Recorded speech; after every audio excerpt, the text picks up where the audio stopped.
When I first met our speaker, it was a few years ago on the Enid campus, and I was immediately struck by what a strong and positive spirit that she had. She welcomed me on the campus, and I remember that well. In fact, I talked to a couple of her education students and said, you know, she seems like the kind of faculty that you really want to take. Such a great, positive spirit. They said, yeah, she's all right, but she's pretty tough. And then I decided, no, I really wouldn't want to have her in class. So, but anyway, I am honored to present her to you today. She is back on the Northwestern campus. She took a year off and did some exciting things in Venezuela. And if you will give a warm welcome to Dr. Colleen Golightly, I would appreciate it. Thank you so much. Thank you so much for welcoming me here today and giving me this wonderful opportunity to share as just an absolutely incredible teaching experience that God gave me to go overseas to South America, and I spent the last year teaching at Escuela Bella Vista, an international private school in a large city there called Maracaibo, Venezuela. So we were about, drive-wise, I would say 8 to 10 hours from the capital city of Caracas. We were 70 nautical miles from the border of Colombia, which at first when I heard that, your first reaction is to somewhat a little fearful, I guess, things that we hear on the news and media and etc. Which we were actually told you're probably safer being closer to the Colombian border than you were to the capital city of Caracas.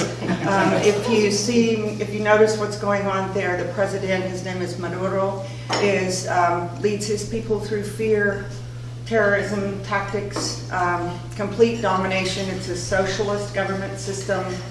I myself had never lived in a country with a socialist government system. It was very difficult. I remember the very day that I was sitting at my desk and it dawned on me the freedoms that are represented in this flag, and I still cry at the Pledge of Allegiance because an incident came up. I have some flags of just a variety of different places I've collected through the years, and I had them across the top of my classroom. And I remember one day thinking, we should really put a Venezuelan flag up here, and I thought, hope I don't offend any of the people here in Venezuela. I do not have a Venezuelan flag on the wall. To which I posed the question, now boys and girls, I have an American flag here, but I do not have a Venezuelan flag. Is this upsetting to anyone? No, you're American, you need a gringa, we need American flag in here.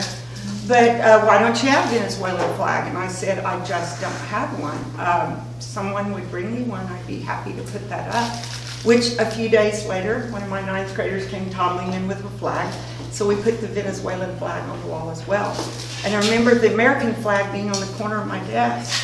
And I remember so vividly in my mind the day that it dawned on me, and I'd lived there several months before it did, that you know, that flag represents your country, but what you have to understand, Colleen, is that the freedoms, the military that's out there fighting for us every day, what we take for so granted every day, that comfort, that safety, that security, you can have your flag, Colleen, but you do know that none of those things apply to you here. I was considered a resident of Venezuela. I was a legal resident. I had a work visa to live there as a resident and work there, which meant that I fell under all the regulations and everything that's handed down by Maduro, just like every native, we call them Venezolana. So I was called Venezolana. You are here, you're living here, working here. Our money was the bolivar. We lived on that economic system. American money does not go in or out of that country. You cannot access your American bank account.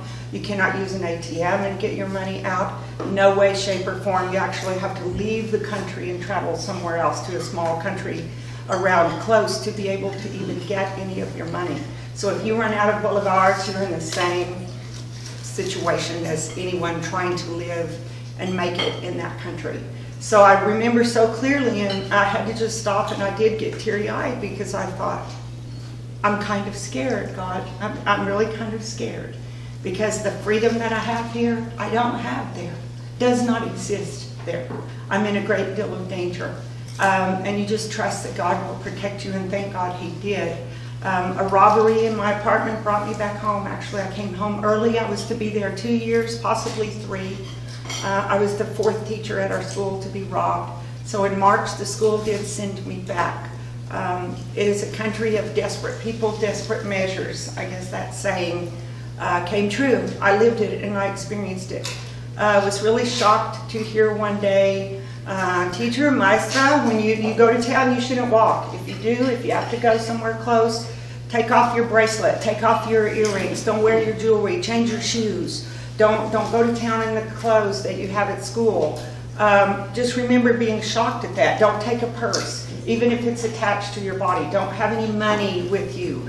Leave your cell phone. Several times I was stopped and told, go back in your apartment, leave your phone in your apartment. Don't. But I want to take pictures. No, don't do it. Don't do it. Someone will snatch your phone.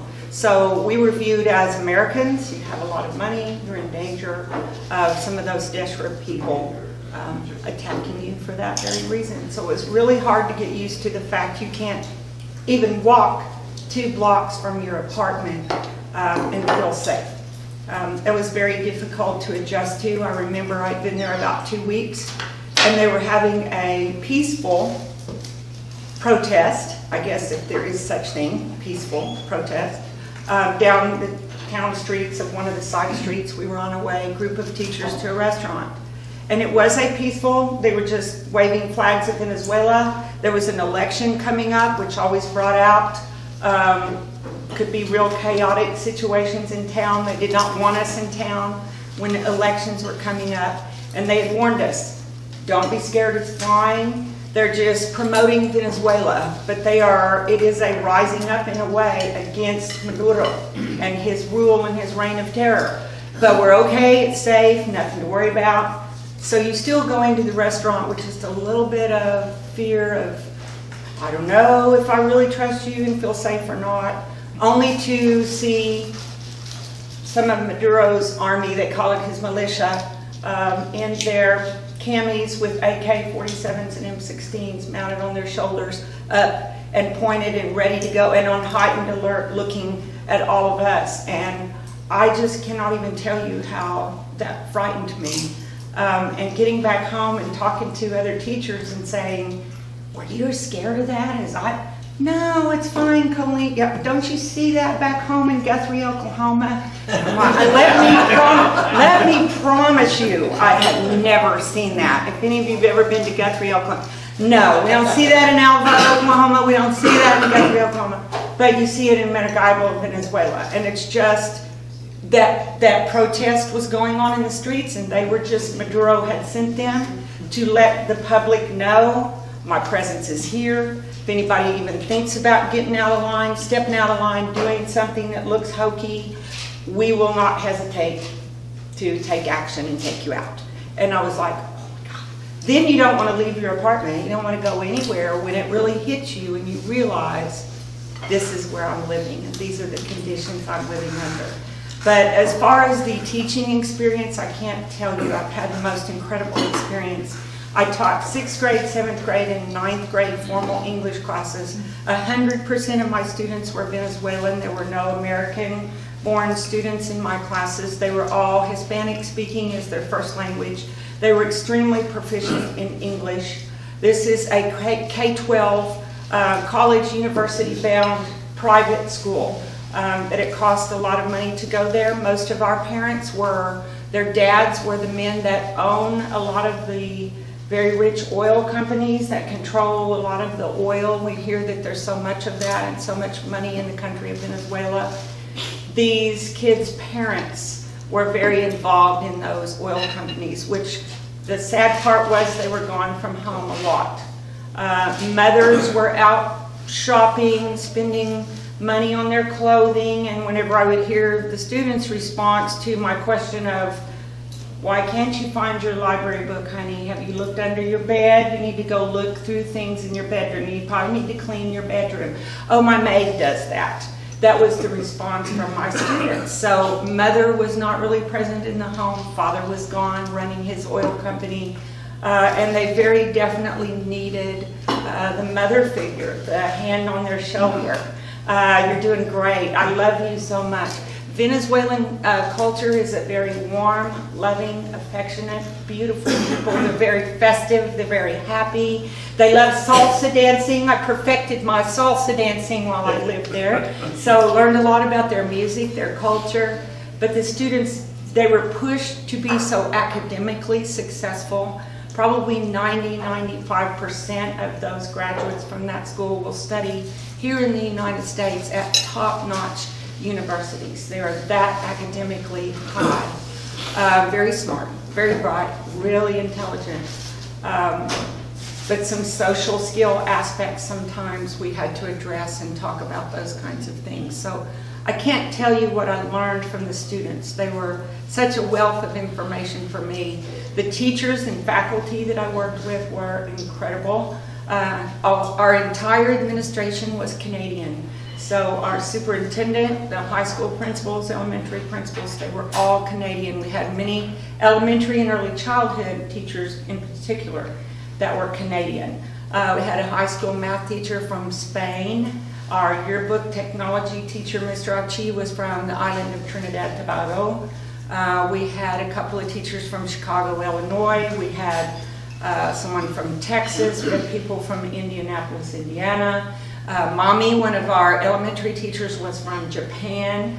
We had a teacher there from China. A couple of the teachers left whenever I left. They were changing their teaching spot, and they were about to move to Lebanon, of all places. They were going to go move and teach from Lebanon. So the majority of teachers I worked with were younger teachers than myself, and they travel the world in these teaching experiences. So our contract there was for 2 to 3 years, and then they would move to another very diverse and different area of the world and take on 2 or 3 years teaching experience in that country. So learning from the students, but also learning from those teachers, was an incredible experience to me to learn and to hear the knowledge that they had gained at living in all the places all over the world that they had lived. So I remember one of my 7th grade boys. I have to share a story. They were twin boys, Maurizio and Nicolas Joda, and I had 2 sections of 7th grade. I had Nico, as we called him, in one section, Maurizio, his brother, in the other section. Identical twins. Remember this fact. Totally identical. So about 3 or 4 months into the school year, they actually spilled their secret and told on themselves that, not you, miss, we wouldn't do it in your class, but last year we actually switched it up on the teachers. And I said, Maurizio, what are you talking about, switched it up? We changed. And so it was my brother instead of me, and we were actually going to the other class when we weren't supposed to, because we were seeing if the teachers really knew who we were, and they didn't. So we got by with it for a while, and I thought, okay, mark this kid's name down on your paper. You watch out for these boys. They're going to cause you trouble. And one day, here we go in class, one of them comes up to me very serious, very serious. Excuse me, miss, teacher, I have a question for you. It's on behalf of my brother, though, in the other class, but I told him I'd ask you today. And here you go. The English teacher, what do we assume? This is going to be a great English question. It's going to ask me about complex sentences or something. This is going to be great. You know what he said? He's trying to figure out the tense of this word in writing his English paper for you. And he would need to know whether it was, would he use the word slept or sleep? And I was thinking, what? I hope this isn't some kind of joke. What really got me was he had secretly included all of his classmates in on his joke.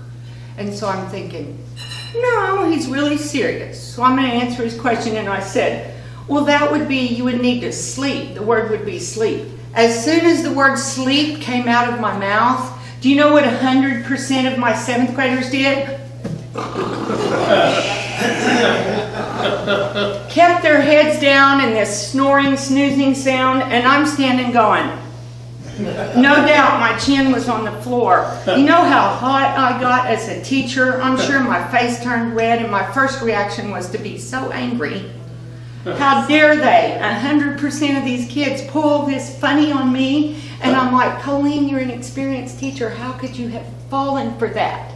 And I fell for it. I will remember that story forever. But it was that same student, Maurizio, that came to me one day. We had been cautioned by our administration, whatever you do not talk about President Maduro, his army, political policy, relations between Venezuela and other countries.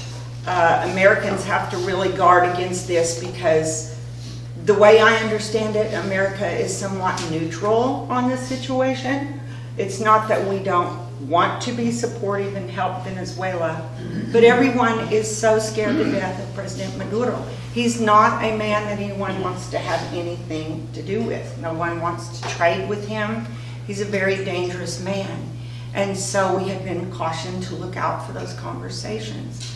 And I had been talking with some of the kids that were kind of wanting to go there on some of that. They're very intelligent, so their minds are out there. They're wanting to know about these kinds of things. And he said, I think we had talking about a scripture in the Bible.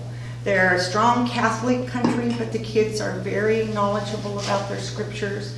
They're a God-loving people. They worship God passionately. They know their Bible. And we must have been talking about something in that area. And he said, but then, Dr. Golightly, God does know about our situation here in Venezuela, doesn't he? It'll be real hard for me not to cry in talking about this because I remember how hard it was to force my tears back that day in the class. And I said, he was sure of it, but still he wanted to see my assurance to back him on what he was saying. And I said, yes, Maurizio, you're right. God does know.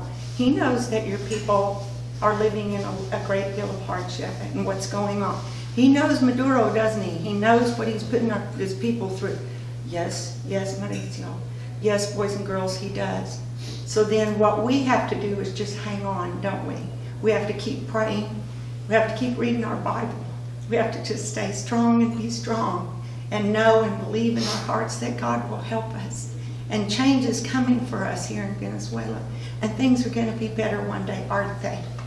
And I just remember the lump I had in my throat. And like, as teachers, we have to not show that a lot of times. And we have to be strong for the kids. And I remember how hard it was to just swallow and smile at him and pat him on the back and give him a hug and said, you are absolutely right. As long as you keep doing that, God does know. And things are going to get better. You keep holding on, and he's going to help, and everything's going to be fine. And he just hugged me real tight, and then he stepped back and had a big smile on his face and went toddling off to his next class. So these are the people living in turmoil, and I can tell you what you see on the news is absolutely true. The normal percentage of weight loss or pounds of a weight loss for a native Venezuelan is between 9 and 12 pounds a month. 9 to 12 pounds in 1 month of weight loss. When I came back home in March, I had lost about 30 pounds just in, under a year that I had been there. There's no toilet paper, there's no cheese, there's no meat, there's no just basic products, food. He's not letting medicines coming in and out of the country right now. Food, supplies, medical supplies are not going in and out. People are starving, they're begging on the streets, they can't get medicine, they're dying because of illness and disease. He turns off power days and hours at a time. We won't have water. It was nothing to go 4 days without water. I know here a while back they've gone over 120, 130 hours without lights. Either the country doesn't have the money to pay the bill, so they just have to turn it off. We have to go to water rationing, power rationing, or else he just decides, I'll just make it real harsh and real hard for my people. That's how he keeps his power. If I keep everyone in fear, if I keep them in constant turmoil and difficult, they'll surely be afraid to challenge me. So he just rules by fear, intimidation like that. But they smile. They go through it all, praying, believing in God. But they're living with no food, no medicine. Terrible reign of terror from that president. And I just would like to enlist prayer warriors that you are. Please pray for the teachers that are there in that situation, leading those children, the kids and their families and their parents that are going to school, studying, all people in Venezuela that can't get medicine, food. He'll close borders down and nobody can leave the country. They can't get in and out. They're desperate for change to come and things to get better. So I just feel honored to be a liaison for the people of that country. God speaks to me and tells me every day, you may not still be living there, but there are things that you can do to help people here in Oklahoma and right here in our little town of Alva understand what really is going on in Venezuela. I lived it, so I can tell you. And please pray in your heart, think about those people and my students and my friends there, and offer a prayer up for them every day. Because the only thing I see is a complete coup, a complete overthrow of the government is what it's going to take. His cabinet, his army, his followers, the leadership under him, it's all going to have to be clean house, as we say, in government, in politics, and economic situation. A total house cleaning is going to have to take effect for that complete overturn of all of that in that country to make things better for those people. And I'm afraid it's going to come with bloodshed and war and unfortunate things for the people, beautiful people that live in Venezuela. So I would just enlist your prayers on that, to keep them in your heart and in your mind, and offer up prayers. So how are we doing on time? Shall we do questions? Yes, we should. What did you do to get sentenced to work down there? It's interesting, and I'm glad you brought up that question, because what is the number one asked question of all of my students? I went through the whole gamut of several 6th graders asked me, several 9th graders asked me, and lots of my very inquisitive, curious, amazing 7th graders asked me. So you knew that our country was bad when you came here, right, teacher?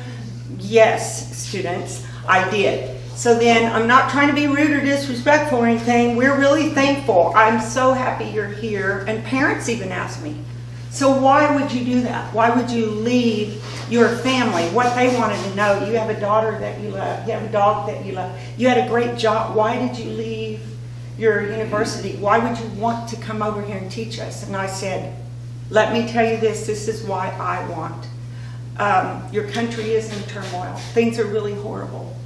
I feel like what an amazing opportunity for me. If someone's going to evolve out of our education system here that will one day possibly hold an office, be in a powerful position where you can change things, you can help the people of your country, it's going to be one of you guys, maybe somebody sitting right here in my classroom. If God grants me that opportunity to travel here and let me be in this position to be your teacher, and one day you be the person that might change things for your country, that's an opportunity that I can't have teaching in the United States, but it's one that God's given me here, and I take it very seriously, and I just thank God for every day. People ask, would you go back into it and do it again, knowing what you know? Right now, with the situation as volatile as it is, no, but one day down the road, would I take a stand at trying to do that again? Absolutely, in a heartbeat, wouldn't even think twice before I would say yes. And every child, as they went out the door, and I heard them say it all throughout the year, thank you, teacher. Thank you, teacher. Parents, all the time. I wanted to come up and meet you and tell you thank you. Mauricio told me the conversation that you had, thank you.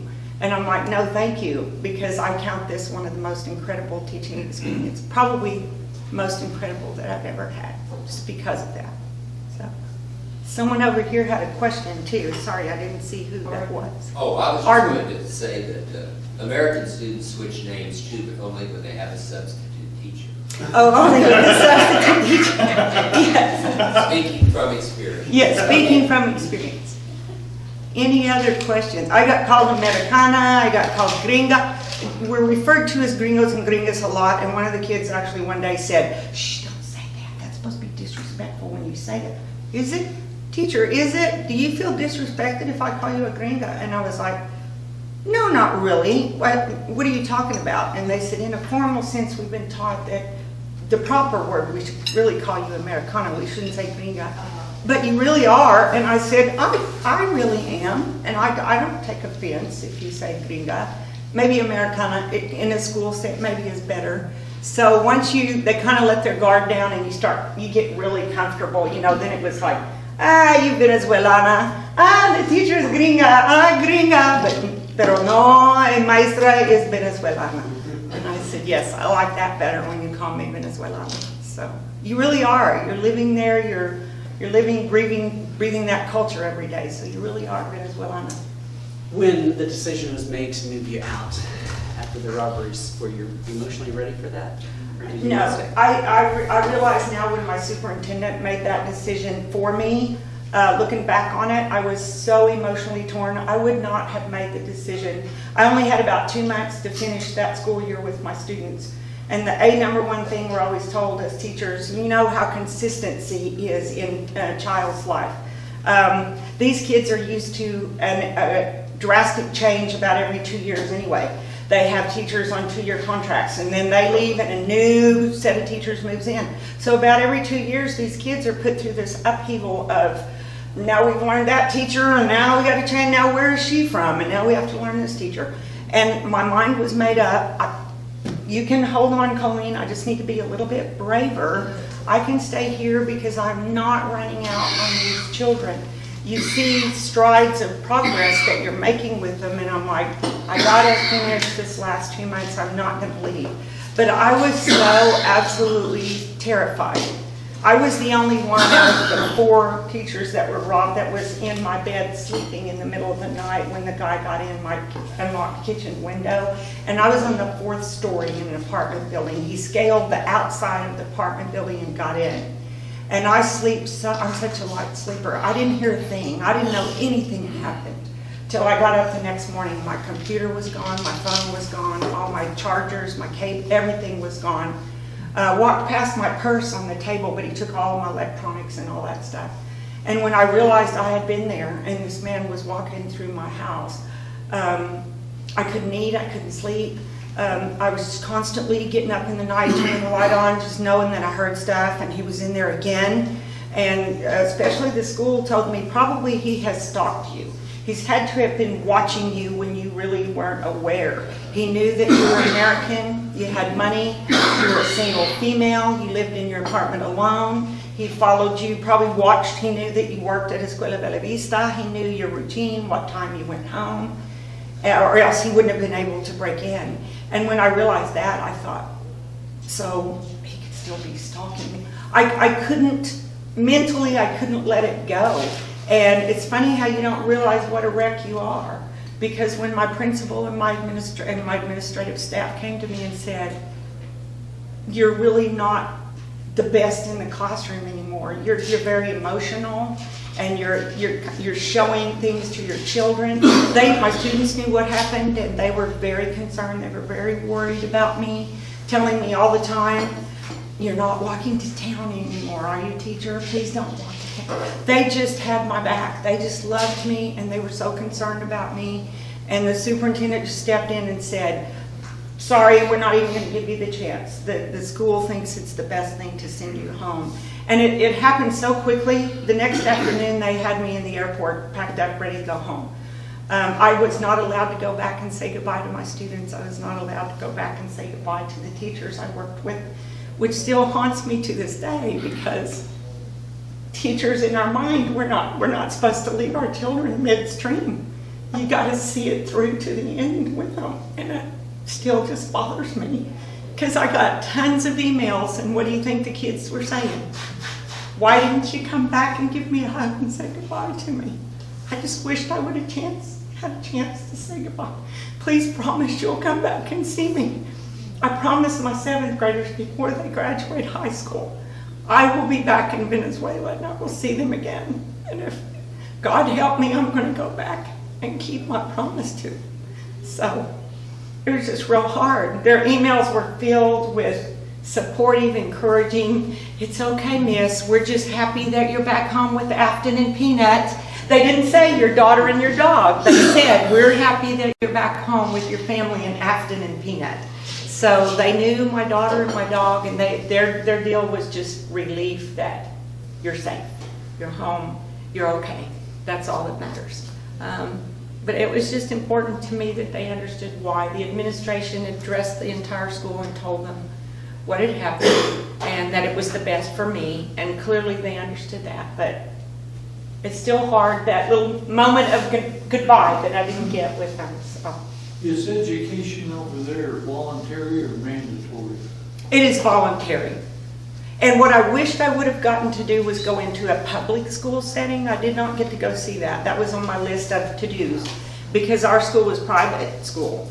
So they wore uniforms, there were very high expectations, it was very structured, very rigid, pushing towards college, you know, preparatory, high academic standing, a lot of involvement in sports, community service, outside activities. I would imagine that public schools schooling system there was very different than that.